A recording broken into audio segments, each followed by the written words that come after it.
في مجال بالعالم العربي نسبة قليلة كتير اللي بتعرف فيه. هذا ساعد الكوتشز اللي عندهم بروجرامز بتتجاوز $2000 من انه يبنوا علامتهم الشخصية على لينكدين، من انه يحققوا ارباح كتير كبيرة بتتجاوز $20,000 و$30,000 بالشهر، من انه يكونوا موجودين على مجلات كتير عالمية ويستقطبوا كتير دعوات على بودكاست، على لايف ايفنتس من شركات ومؤتمرات لحتى يقدموا خبرتهم والاكسبرتيز تاعولتهم. بس هول الاشخاص ما عندهم كتير وقت لحتى يكتبوا كل يوم كونتنت، لحتى يتفاعلوا كل يوم مع الجمهور، لحتى يحكوا كل يوم مع الجمهور. فهذا الشخص بيجي لحتى يكتب الكونتنت تاعولهم بطريقتهم إلهم، بشخصيتهم، بقصتهم، باسلوبهم. تاني شيء بيتفاعل مع الجمهور وبيبني علاقات مهمة مع الجمهور لحتى يبني عن جد هيومن كونكشن معهم. ثالث شيء كمان بيقدر انه يخلصك من التوتر ومن كل يوم التفكير بافكار جديدة، وبانه تبني علامتك الشخصية وتقدر تستقطب من خلال عملاء محتملين انه يدفعوا للخدمة تاعتك. هذا الشخص هو جوست رايتر، يعني اللي بيكتب بطريقة خفية بتبين للعالم انه انت اللي عم تكتب، بس فعليا هو اللي بيكون عم يكتب عنك المحتوى. لينكدين هذه السنة وصل لأكثر من مليار شخص عم يستخدموه يوميا، ومن المتوقع بال2026 انه يوصل ل 2 مليار شخص. تخيل قديه حيكبر العدد المستخدمين من مليار لمليارين شخص بظرف سنتين بس. فلك ان تتخيل قديه عدد الاشخاص اللي حيستخدموا لينكدين، وقديه حتكون المنافسة كتير كبيرة، لانه انت تكون موجود وتبرز حالك مع وجود كتير اكسبرت وكتير عالم بالعالم العربي وبالعالم الاجنبي. فانت اليوم كل ما انت اسرع اكتر وتكون موجود بطريقة اكبر، انت بتكون عم تستفيد اكتر من وجودك على لينكدين. تاني شيء، من شهرين تقريبا بس تويتر اعلن انه حيصير يعمل مونيتايزيشن للكونتنت كريترز. مستر بيست اخذ يوتيوب فيديو تاعه وعمل له ريبوربسينج ونزله على تويتر، ربح منه $250,000. انت اليوم ككوتش تقدر تعمل نفس الشيء. كيف؟ انت بتقدر تاخد الكونتنت اللي عم تعمله على الانستغرام بمساعدة الجوست رايتر، بتقدر تكتبه وتنزله على لينكدين. بدل ما انت بس يجيك 5 أو 10 ليدز من الانستغرام، بصير بيقدر يجيك 20 ليدز بالشهر، بصير بيقدر يجيك انفيتيشن على بودكاست، بصير بيقدر يجيك انفيتيشن على مؤتمرات ووركشوبس وتتعرف على عالم مهمة واكبر بالاندستري تاعك من خلال وجودك بس على لينكدين. فانت بتصير تقدر تستفيد من وجودك على الانستغرام واللينكدين لحتى تصير عم تأسرع بانك توصل للأهداف اللي انت حاططها سنويا او شهريا او يوميا. ثالث شيء، 65 مليون صانع قرار و58 مليون شركة موجودين اليوم على لينكدين وعم يتزايدوا كل يوم بعد يوم. وانا بحب اعطيهم مثل عن حدا انا كتير بحترمه وبقدر الافورتس اللي هو عملها ليوصل للي هو فيه اليوم.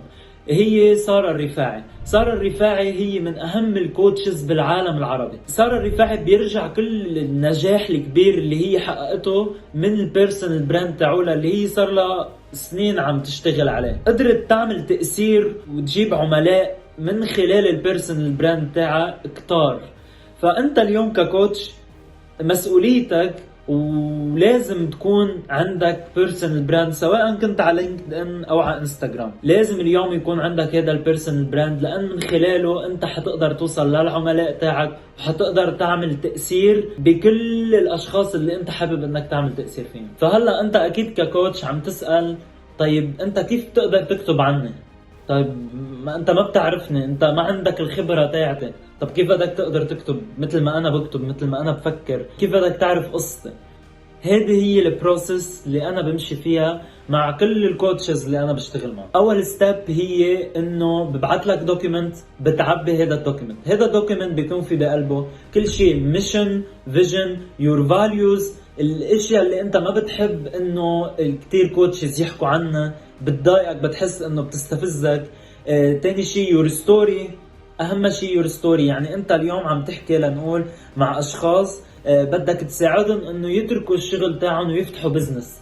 فانت بدك تحكيهم من منظور اللي انت كنت فيه واللي هن هلا عم بيعيشوا فيه. يعني هلا هن عم بيعيشوا بفترة انه انا بشغل وبدي اترك هالشغل بس بدي بديل، فانت كان عندك البديل اللي لقيته انه انت اشتغلت بالسيلز وفتحت كوتشنج بروجرام.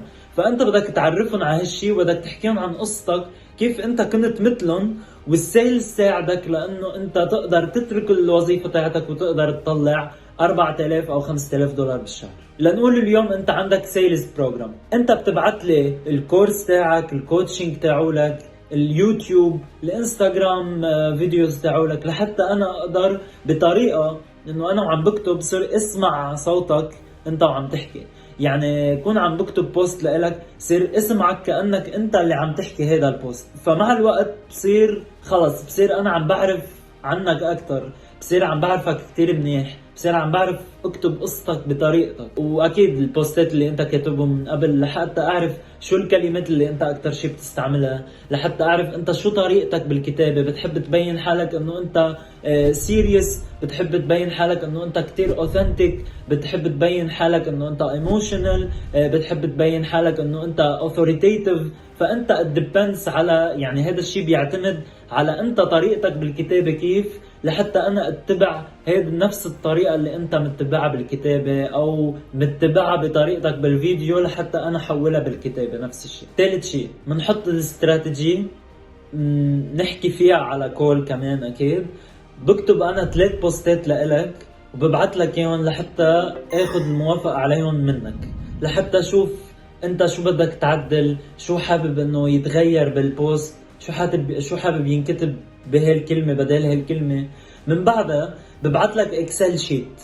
بهالاكسل شيت نحن بننقي التوبكس. يعني مثلا لنقول انا اليوم بدي اكتب لك 12 بوست بالشهر، نحن بننقي 12 توبك وبنبلش بنكتب.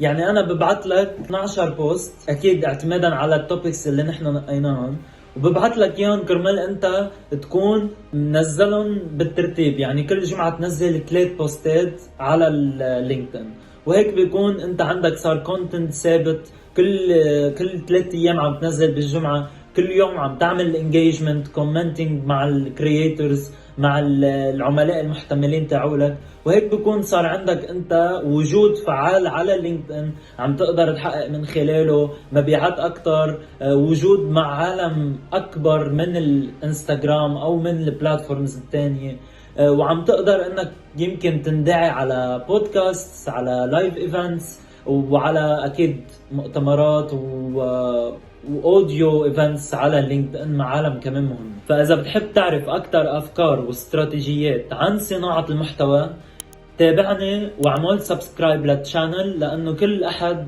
حيكون في فيديو جديد. سلام.